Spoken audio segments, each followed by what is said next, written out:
Então os Silly Season decidiram este ano dar uma voltinha à Grécia e visitar essa tragédia primeira do teatro, quer dizer, não é a primeira, mas é a mais importante ou conhecida como a mais que perfeita, a tragédia mais que perfeita. Nós tínhamos que ver ao Rei Édipo, porque o Rei Édipo é a tragédia do reconhecimento e a tragédia sobretudo sobre a identidade, que é uma temática que os Silly Season desde o seu início têm vindo a trabalhar e, portanto, mais cedo ou mais tarde tínhamos que vir ao Rei Édipo. Não sabemos se é cedo demais, achamos que não, mas também se for cedo demais nós gostamos desta coisa de olhar os olhos do futuro, cedo demais. Mas o Rei Édipo tem uma circunstância muito específica, ou seja, o trabalho do Silly Season com o Rei Édipo tem uma circunstância muito específica.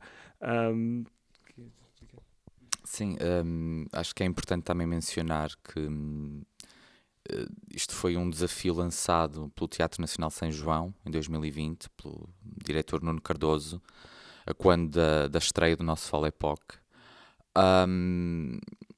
Pronto, nós nunca tínhamos trabalhado, sempre trabalhamos de uma forma muito livre, no sentido em que o que é que nos apetece fazer, o que é que nos apetece dizer, que obra é que nos apetece ir beber. E neste sentido foi um encontro feliz, na medida em que ia coincidir mais ou menos nos 10 anos do coletivo, e desde nós frequentamos todos, por exemplo, a Escola Superior de Teatro e Cinema, eu e o Ivo fizemos o ballet teatro, pronto, e na academia há muito esta ideia da Grécia, da tragédia grega, e de alguma forma, quando fundamos o Silly Season,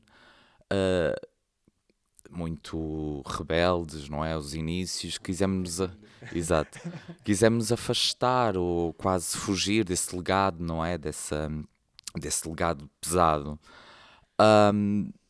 E antes mesmo da conversa com o Nuno Cardoso, andávamos a pensar nesta ideia de voltar às origens, voltar ao início, esta ideia de final de ciclo, início de outro, não é?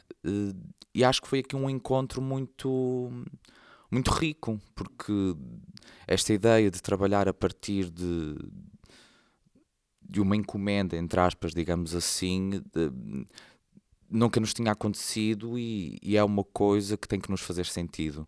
E por acaso fez, pronto, está a ser um processo também muito, muito interessante. Estamos a trabalhar com uma equipa muito, muito diversa, em termos de géneros, de idades, de discursos. E pronto, é isto.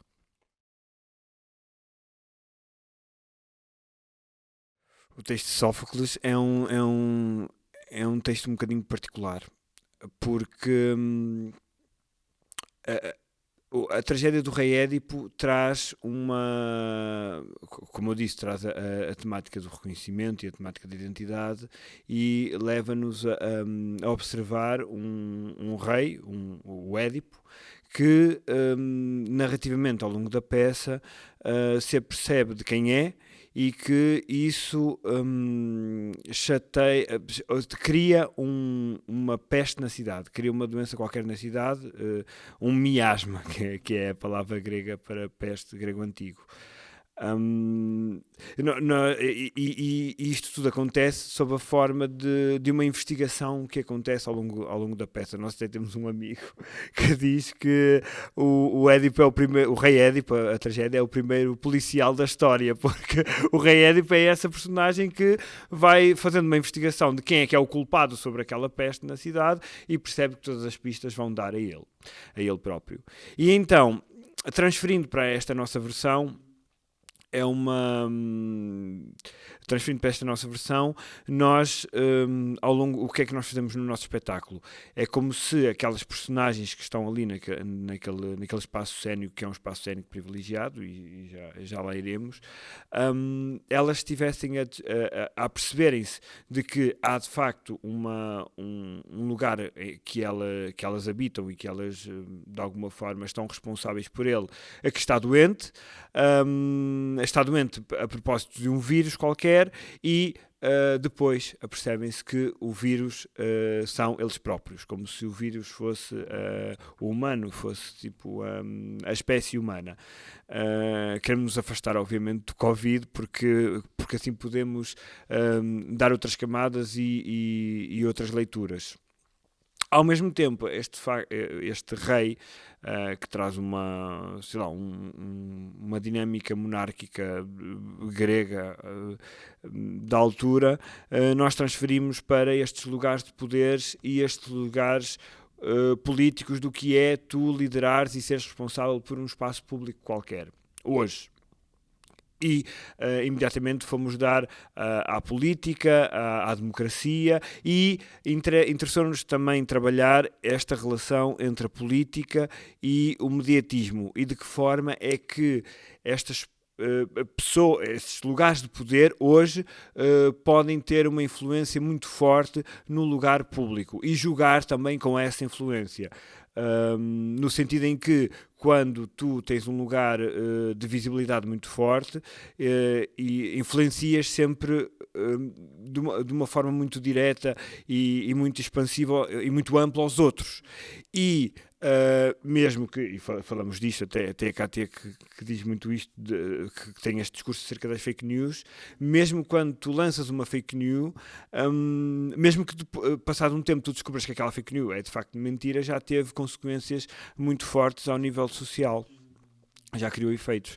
E então, a partir de todo este desenvolvimento, este pensamento acerca da democracia, destes lugares de poder, destes reis édipos que há ao nível social, ao nível político, ao nível até universal, porque nós estamos sempre a criar estas dimensões do particular para o universal e do universal para o particular, criamos esta pergunta, a primeira pergunta que nós expomos em cena e no espaço cênico e no espetáculo é: será que nós temos a responsabilidade suficiente, ou somos responsáveis para lidarmos com esta influência e com este espaço público? Acho que aqui é que começa mesmo a nossa dramaturgia e a nossa forma de olharmos para o rei Édipo de Sófocles.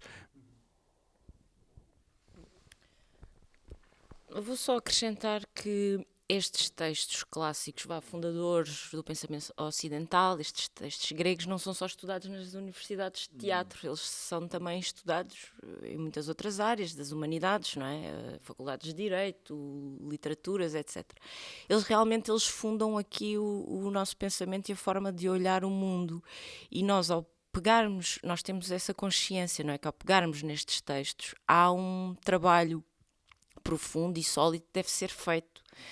E um estudo mesmo aprofundado, porque, na verdade, eles espelham muito daquilo que era o pensamento na altura, como é que a sociedade civil se organizava naquela altura, e eles, no fundo, são estes organismos que comunicam este pensamento. E nós estamos num outro ponto do desenvolvimento civil, social, etc. E estamos aqui em dialética com uma coisa que, de certa forma, nos funda, mas que teve evoluções, esperemos nós, positivas, não é? No sentido de nos tornar uma sociedade cada vez mais justa, com uma representatividade maior, etc. E então, ao fazer este trabalho, que no fundo é uma dialética com esse tempo, é claro que não há aqui uma tentativa de reprodução direta das palavras do autor ou de respeito do que é isto do espírito da peça, etc, etc, porque sentimos que muitas vezes a peça não nos representa, não representa aquilo que nós somos hoje. E acho que é interessante, e há também uma camada que nós trabalhamos que tem a ver com o trauma, que é como é que nós retiramos desta peça que já foi reproduzida tantas vezes e continua a ser feita, como é que nós retiramos daí um tipo de pensamento, um olhar do mundo que funda muitas vezes preconceitos e que é muitas vezes opressor e que causa traumas sociais. E no fundo é uma acaba por ser um confronto com aquilo que nos funda, que não deixa de ser ao mesmo tempo traumático, digamos assim, porque dita regras que muitas vezes, lá está, não são as mais inclusivas ou as mais justas, ou que não são as mais que não são as mais que não são assim, se calhar, o espírito daquilo que seria uma igualdade ou sim. Está-me a faltar a palavra agora. Posso dizer uma Sim, coisa? claro. Isto que a Cátia está a dizer é mesmo muito importante na nossa dramaturgia, porque aquele vírus que eu falei, que nós nos vamos apercebendo que somos nós, que o vírus é o humano, tem a ver com este tal vírus estrutural que pode criar-te preconceitos enraizados e que tu nem sabes que os tens às vezes. Às vezes tem a ver com... Tu colocas-te em várias situações e percebes que tens esse tipo de preconceitos, esse tipo de características mais problemáticas. Como a Cátia disse, lá está, o rei Édipo é muito importante na fundação do nosso pensamento ocidental, por isso é que é estudado não só no teatro e em várias disciplinas da sociedade e da academia. Este pensamento ocidental ofereceu-nos coisas muito favoráveis, posicionamentos muito favoráveis, nomeadamente a evolução. Tipo, nós chegamos aqui hoje porque o pensamento ocidental foi evoluindo e foi-nos dando cada vez mais camadas e mais degraus para nós irmos subindo e sermos cada vez mais exigentes ao nível das comunidades e da sociedade em que vivemos, mas também acabou por oferecer essas tais características problemáticas. Acabaste por herdar um passado que às vezes é um bocadinho problemático no sentido de excluir alguma diversidade. Como se a evolução fosse mal feita, ou seja, no sentido em que a evolução passou por etapas que revelaram uma má gestão dos recursos e dos seres que o habitam. Exemplos: guerras, flagelos, catástrofes naturais, a poluição, capitalismo tardio e todas estas etapas que fizeram com que nós chegássemos aqui hoje, e muito bem, tivemos a evolução, também criaram este tipo de características em nós, às vezes invisíveis e às vezes inconscientes e às vezes desconhecidas para nós. E então, durante a peça, todas estas características vão sendo apontadas pelo rei Édipo, que se vai descobrindo ao longo da peça.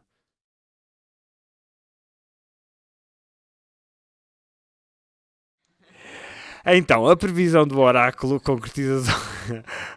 O que é o oráculo, não é? Mas isso o Ricardo e a Cátia já vão falar, porque nós temos não temos uma posição em relação ao oráculo, mas tivemos a pensar muito sobre o que é hoje para nós e na peça o oráculo. E então hoje em dia que se fala muito dos lifestyles e dos estares em contacto, na mente sã, corpo-são, em contacto com a natureza, em contacto com as energias, numa energia fluida entre todos.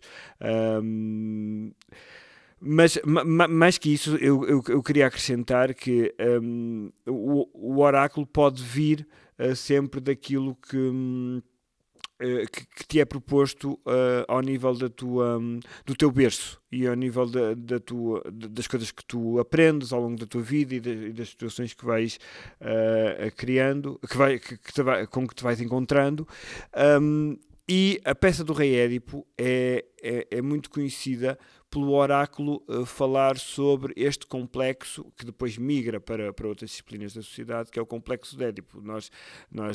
Eu até já testei com vários amigos meus quando digo, eu vou trabalhar o Rei Édipo. E é logo, a pessoa lembra-se logo do complexo de Édipo, porque de facto é muito conhecido, que é o complexo de tu matares o pai e apaixonaste pela mãe. E isto, na narrativa do Rei Édipo, narrativamente acontece, de facto, e faz com que o Rei Édipo, o oráculo, lhe ofereça um lugar muito confuso, que é o lugar de filho, pai, marido, irmão, tio, sobrinho, Sim, há um encontro entre várias temporalidades ali. E esse encontro das várias temporalidades é proposto no nosso espetáculo ao nível do espaço cénico, porque há vários espaços mas também ao nível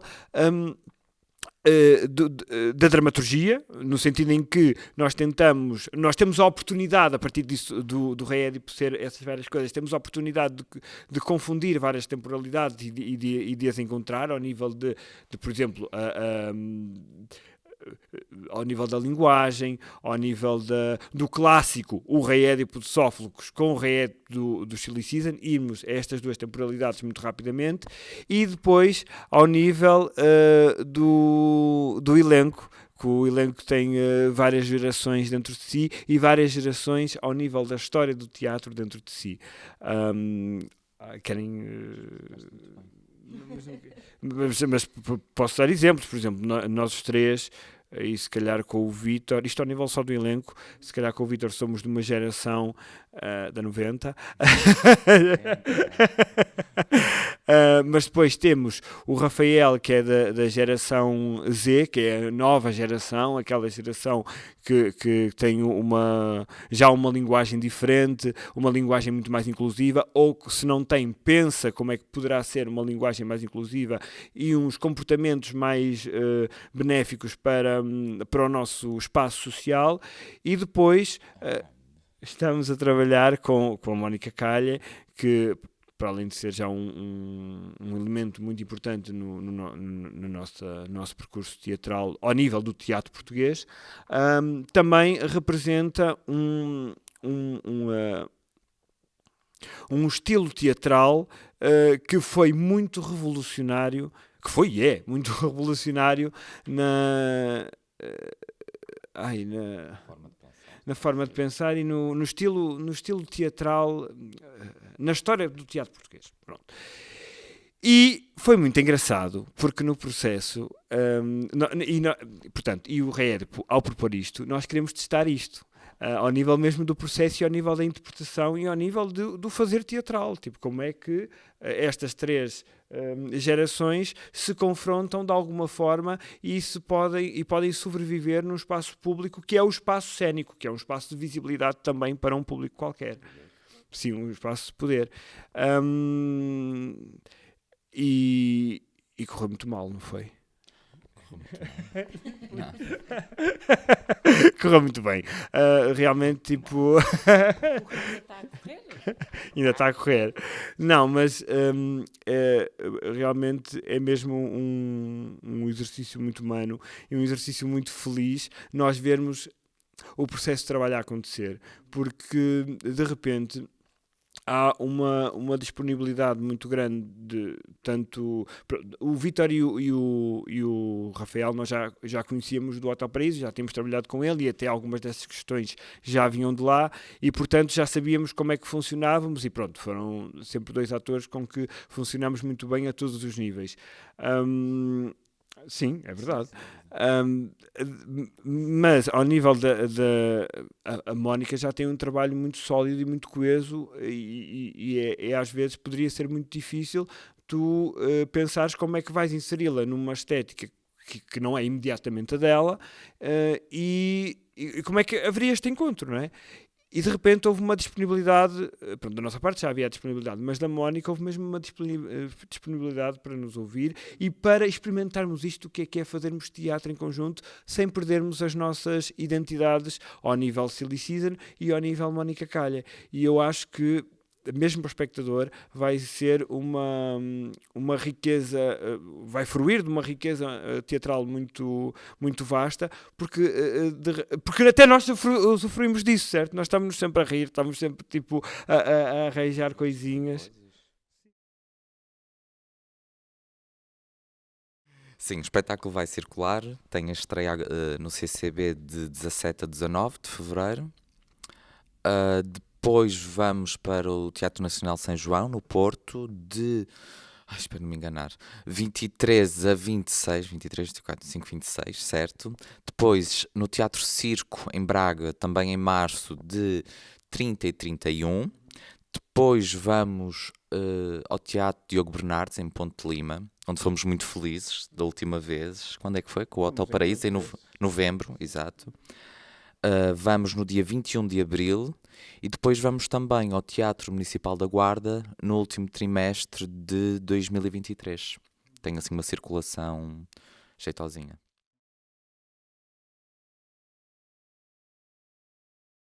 Este espetáculo penso que é o primeiro espetáculo do Silly Season que nós sempre trabalhamos muito esta relação do poder e sempre nos colocamos num lugar de como é que somos nós a ver o poder. E de alguma forma isso podia criar aqui o poder está sempre nos outros, a responsabilidade está sempre nos outros. E nós trazíamos muito estas questões para a cena, mas sempre de um lugar de quem está a assistir. É o primeiro espetáculo, nós fazemos parte do poder. O que é isto de estar num lugar de poder, de visibilidade? O lado do Édipo. Portanto, há uma responsabilidade do nosso lado. E nós em cena sempre... há sempre tu vês sempre a opressão no outro, de quem está num lugar do poder. E até que ponto nós, Silly Season, e dentro daquilo que o Ivo e a Cátia foi falando, destes traumas, deste preconceito estrutural que está completamente enraizado na forma como nos relacionamos, na forma como falamos, até que ponto é que sim, nós também somos rei Édipo. A responsabilidade também está em nós, mas também está de quem está do outro lado da plateia, neste espectador. Portanto, será que há só um rei Édipo? Há só um responsável? Ou existem milhões de responsáveis? Fica agora no ar. Sim, eu acho que o espetáculo também tem a ver muito, e esta mensagem do espetáculo e para o espectador também tem muito a ver com o poder, obviamente, como eu expliquei, mas também tem a ver com a partilha do poder e lá está, é responsabilizar, tipo, ofereceres um lugar de poder a alguém e perceberes de que forma é que essa pessoa se pode responsabilizar. Por exemplo, uma coisa que nós não falamos, assim muito rapidamente, nós também trabalhamos, quem está em palco não são, ou quem faz o espetáculo acontecer ao nível direto e ao nível prático do espetáculo, da mise-en-scène, não são só o elenco, não é só os atores, porque nós trabalhamos muito neste espetáculo também, que é uma coisa que temos vindo a fazer, com o vídeo. E o vídeo e os operadores de câmaras são personagens muito importantes, figuras muito importantes dentro deste espetáculo. E, portanto, há esse discurso acerca do que é isto de poder e quando tens, o que fazer com ele. E que atos ou palavras ou emoções às vezes tu exteriorizas inconscientemente e que não abonam a favor de uma inclusão dentro desse espaço de poder.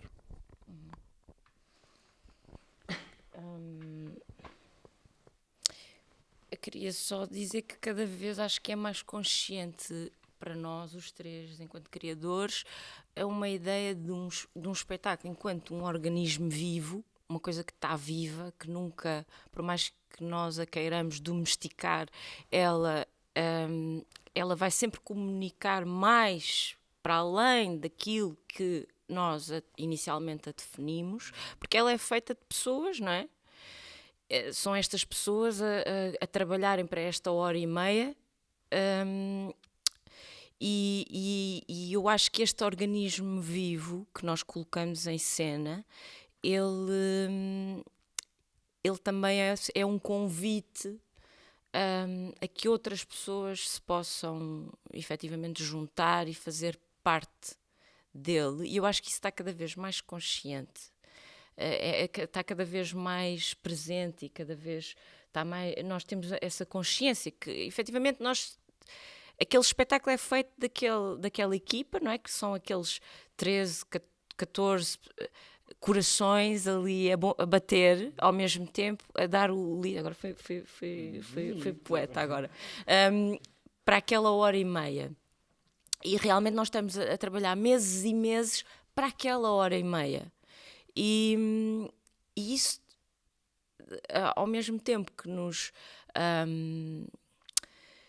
que que nos incumbe desta responsabilidade e desta consciência de que realmente nós temos aquela visibilidade durante aquela hora e meia e o que é que nós queremos dizer naquela hora e meia, etc. Ao mesmo tempo que nós estamos cada vez mais conscientes do que é isso, que é um poder, não é? E depois aí se resvala também para as temáticas que nós estamos a trabalhar e para aquilo que nós queremos comunicar. No fundo, o que nós estamos a tentar trabalhar é como é que nós delegamos, como é que nós tornamos esta hora e meia o mais inclusiva possível, o mais representativa possível desta sociedade que vem participar connosco, não é? Que vem fazer... E que temos as nossas falhas, como é óbvio, temos as nossas limitações. Isto é um processo, é um trabalho que é um processo de 10 anos. E cada último espetáculo que fazemos é sempre um bocado... sim, é no fundo o culminar deste trabalho de 10 anos. Pronto, eu acho que temos cada vez mais essa consciência. Só quero dizer uma coisa para acabar? Tem alguma coisa? Então, mas só para terminar, isto que a Cátia estava a dizer tem a ver também com nós impormos ao espetáculo este pensamento, propormos ao espetáculo este pensamento de que há o pensamento que te foi oferecido e que tu herdaste com o teu passado deu-te uma série de comportamentos e de posicionamentos e percepções acerca do mundo e é necessário que tu os vás sempre duvidando deles e pensando se aquilo é a melhor forma de tu atuares dentro da tua possibilidade, né? Às vezes não há outra possibilidade, mas dentro da tua possibilidade se é a melhor forma de atuar, porque se não duvidares ou se não pensares ou se não questionares, a história acaba por ser cíclica porque vão acontecendo sempre as mesmas coisas, vamos sempre dar ao mesmo sítio e aí sim o oráculo acaba sempre por se concretizar da mesma maneira.